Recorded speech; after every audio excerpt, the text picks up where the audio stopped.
Selanjutnya dapat diperhatikan gambar ditampilkan pada slide ini yaitu area cakupan ekuivalen atau AE. Nah, jadi rumus AE itu menghitungnya yaitu seperti yang di tengah ini, di mana rumus AE itu yaitu AB tambahkan 6 kali H dikalikan dengan A ditambah B ditambah 9 kali Pi kali H kuadrat. Nah, kenapa menggunakan Pi? Karena untuk area cakupan ekuivalen ini berbentuk lingkaran. Kemudian H ini merupakan tinggi bangunannya. Kemudian A dan B ini merupakan lebar dan panjang bangunan. Di mana untuk area cakupannya ini diasumsikan dalam 3H. Jadi untuk ketetapannya ini sudah ditetapkan dalam SNI. Jadi dianggap berbentuk lingkaran atau elips, di mana untuk lebarnya ini sepanjang 3H, kemudian untuk cakupan miringnya dari bagian atap bangunan atau bagian sudut bangunan ini 1:3. Jadi gambar ini merupakan area cakupan ekuivalen sebuah bangunan gedung untuk di daerah datar. Karena untuk daerah yang tidak datar atau tidak beraturan, maka nilainya cara perhitungannya atau penetapannya akan berbeda. Selanjutnya itu gambar di slide ini menampilkan untuk area cakupan ekuivalen pada sebuah bangunan gedung di daerah berbukit. Nah, jadi untuk rumusnya ini sama dengan rumus sebelumnya, tidak beda jauh. Namun untuk area cakupannya ini agak berbeda. Jadi misalnya untuk daerah berbukit untuk area cakupannya ini tidak full satu lingkaran, namun rata-rata berbentuk setengah lingkaran dan juga ada yang tidak beraturan. Jadi yang sama itu untuk area cakupan miringnya ini. Nah ini jika misalnya jika berada di daerah cekung, jadi hanya ini dari atas bangunan sampai ke bagian bawahnya, dan juga ada juga H yang satunya ini dari atas bangunan ke daerah di sampingnya ini. Jadi untuk cakupannya sama miringnya ini 1:3 juga. Kemudian di kanan ini jika berada di daerah berbukit, nah jadi hanya ini ada dari atas bagian atas bangunan ke bagian bawah bangunan, kemudian ada H satunya lagi ini dari bagian atas bangunan ke bagian paling bawah, di mana tempat tersebut merupakan daerah datarnya atau di bawah bukitnya. Nah, ini cakupannya agak luas karena berada di atas bukit atau berada di atas bagian cembung. Untuk bagian miringnya nih sama yaitu sebesar 1:3. Kemudian yang di bawah ini juga sama, tidak beda jauh dengan di atasnya. Ya, berada di daerah yang tidak untuk cakupan yang berada di daerah yang tidak datar.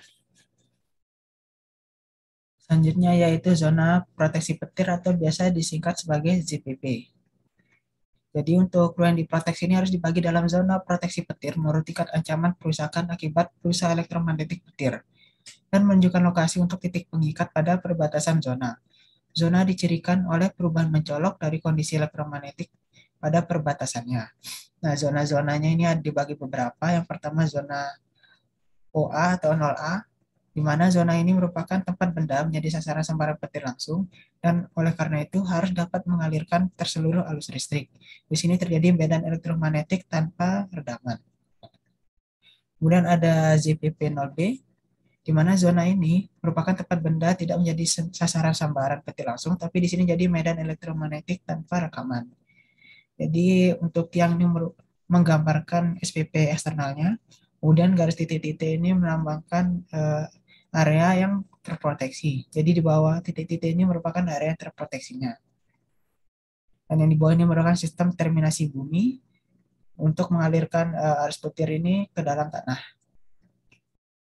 Selanjutnya ada ZPP 1, di mana ZPP 1 ini merupakan zona tempat benda tidak menjadi sasaran sambaran petir langsung dan tempat arus pada semua bagian konduktif.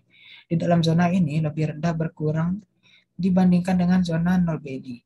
Jadi dalam zona ZPP 1 ini, medan elektromagnetik juga dapat dikurangi tergantung pada tindakan pemeriksaannya atau perlindungannya. Kemudian ada ZPP 2 dan seterusnya. Jadi makin ke dalam, makin tinggi zonanya. Jadi ini ZPP 2 atau yang seterusnya. Jadi jika pengurangan aliran arus dan atau medan elektromagnetik diperlukan lebih lanjut, maka harus dibuat zona-zona selanjutnya.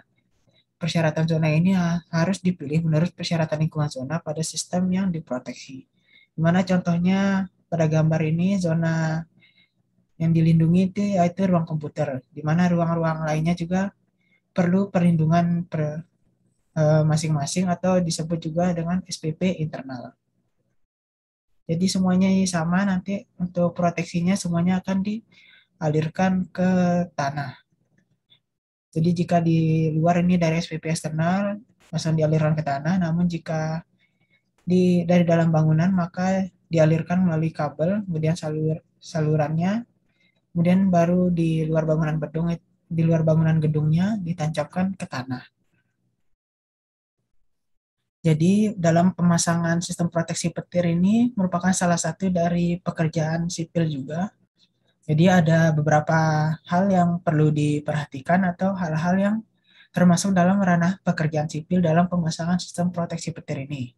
Yang pertama yaitu untuk jalur untuk semua konduktor sistem proteksi petir, kemudian bahan komponen, kemudian rincian semua pipa logam, sistem air hujan, rel dan lainnya yang serupa, kemudian rincian peralatan, instalasi yang sejenis yang dipasang di dalam atau dekat bangunan gedung yang memerlukan pengikat ke sistem proteksi petirnya.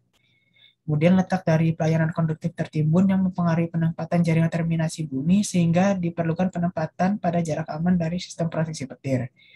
Selanjutnya area umum yang tersedia, kemudian perubahan lingkup dari pekerjaan dan pembagian tanggung jawab untuk pengikat primer sistem proteksi petir ke bangunan gedung. Ada bahan konduktif yang digunakan di bangunan gedung, khususnya tuh logam kontinu yang harus diikat ke sistem proteksi petirnya. Kemudian dampak visual terhadap sistem proteksi petir, kemudian dampak sistem proteksi petir pada susunan bangunan gedung, dan yang terakhir itu lokasi titik sambungan pada baja penguat, khususnya pada tembusan bagian konduktif eksternal, seperti pipa, perisai kabel, dan lain sebagainya.